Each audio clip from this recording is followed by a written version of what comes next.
Hi hello வணக்கம் friends. இப்போ நம்ம இந்த வீடியோவில் எதை பற்றி பார்க்க போகிறோம் அப்படின்னா, பாரம்பரிய மெத்தடை யூஸ் பண்ணி ஒரு சைட்டில் வெதரி கோர்ஸ் போட்டிருக்காங்க. அது என்ன மெத்தட் அப்படின்னு சொல்லி தான் இந்த வீடியோவில் டீட்டெயிலாக பார்க்க போகிறோம். வீடியோக்குள்ளே போகிறதுக்கு முன்னாடி இது வரைக்கும் இந்த யூடியூப் சேனலில் சப்ஸ்கிரைப் பண்ணாமல் இருக்கிறவங்க மறக்காமல் சப்ஸ்கிரைப் பண்ணி வச்சுக்கோங்க. அது மட்டும் இல்லாமல் இதே மாதிரி வீடியோ உங்களுக்கு தேவைப்படுது அப்படின்னா அதுக்கு பக்கத்தில் பெல் ஐக்கனையும் மறக்காமல் கிளிக் பண்ணி வச்சுக்கோங்க. வாங்க இப்போ வீடியோக்குள்ளே போயிடலாம். அது என்ன பாரம்பரிய மெத்தட் அப்படின்னா, பழங்காலத்துலலாம் அதாவது ஒரு 70, 80ஸ்லாம் என்ன பண்ணியிருப்பாங்க அப்படின்னா, செங்கலை ஜல்லி மாதிரி தூளாக்கி அதோட சுண்ணாம்பு, கடுக்காய், சுருக்கி, வெல்லம் இந்த மாதிரியான மெட்டீரியல்லாம் ஜாயின் பண்ணி அதை காங்கிரீட் மாதிரி மிக்ஸ் பண்ணி மேலே நம்மளோட ரூஃப் ஸ்லாபுக்கு மேலே போட்டிருப்பாங்க.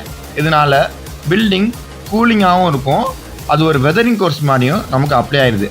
அதே டெக்னாலஜி யூஸ் பண்ணி தான் இந்த சைட்லேயுமே வெதரிங் கோர்ஸ் போட்டிருக்காங்க. இதனால் கூலிங் மட்டும் இல்லாமல் மழை பெய்கிறப்ப தண்ணி குயிக்காக ரூஃப்லுக்குள்ளே இறங்காமல் அது ஒரு ப்ரொடெக்ட் பண்ணிடுது. அதுலேயும் இது ஒரு யூஸ்ஃபுல்லாக இருக்குது. இது எக்கனாமிக்கல் மெத்தட்னு கூட சொல்லலாம். ஆக்சுவலாக இந்த சைட்டுக்கு நம்ம டைல்ஸ் மெஷர்மெண்ட் எடுக்க தான் போயிருந்தோம். அப்போ தான் நம்ம மேலே மாடியில் போய் பார்க்குறப்ப இந்த மாதிரி போட்டிருந்தாங்க. ரொம்ப பிடிச்சிருந்துச்சி. சொல்லப்போனால் இந்த மெத்தடில் வெதரிங் கோர்ஸ் போடுறதுக்கு லேபர் இப்போ கிடைக்கிறதே இல்லை. நான் அவங்கள்ட்ட கேட்டேன், இந்த லேபர் இருந்தால் எனக்கு அனுப்பிவிட முடியுமா அப்படின்னு கேட்டிருந்தேன். அவங்க சொன்னாங்க, இல்லை எங்களோட ரிலேஷன் தான் போட்டு கொடுத்தாங்க, ஏஜ்டான பீப்புள் தான், அவங்க வெளியில வந்து போட்டு கொடுக்க இல்லை, நம்மளோட சொந்த பில்டிங் அப்படிங்கிறனால போட்டு கொடுத்தாங்க அப்படின்னு சொன்னாங்க. வெதரிங் கோர்ஸ் போடணும் அப்படின்னு நினைக்கிறவங்களுக்கு இந்த மெத்தடில் வெதரிங் கோர்ஸ் போடுற லேபர் கிடச்சாங்க அப்படின்னா இதையே ஃபிக்ஸ் பண்ணி போட்டு யூஸ் பண்ணிக்கோங்க. ஏன்னா இது ரொம்ப பீஸ்ஃபுல்லான மெத்தட்னே சொல்லலாம். மெயினாக நம்ம என்ன பண்ணணும் அப்படின்னா, இந்த மெத்தடில் வெதரிங் கோர்ஸ் போட்டு முடித்ததுக்கு அப்புறம் மினிமம் திக்னஸ் வச்சு சிமெண்ட்டை வச்சு மேலே தளம் வலிச்சிடணும். ஏன் அப்படி சொல்கிறேன் அப்படின்னா, இந்த மெத்தடில் போட்டோம் அப்படின்னா அங்கங்கே பள்ளமாக இருக்கும். அதில் மழை பெய்கிறப்ப மழை தண்ணி போகிறதுக்கு வழி இல்லாமல் ரூஃப்குள்ளே இறங்கிறதுக்கு வாய்ப்பு இருக்குது.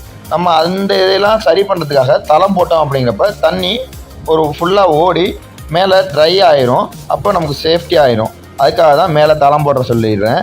அதனால கொஞ்சம் காஸ்ட் கூட தான் வரும், இருந்தாலும் நமக்கு பில்டிங்கு சேஃப்டி ஆயிரும். இதான் இந்த மெத்தடில் வெதரிங் கோர்ஸ் போகிறவங்க கட்டாயம் கவனிக்க வேண்டியது. இந்த வீடியோ உங்களுக்கு பிடிச்சிருந்துச்சுன்னா மறக்காமல் லைக் பண்ணுங்கள். உங்கள் ஃப்ரெண்ட்ஸும் யூஸ் ஆகிற மாதிரி இதை ஷேர் பண்ணிக்கோங்க. தேங்க்யூ.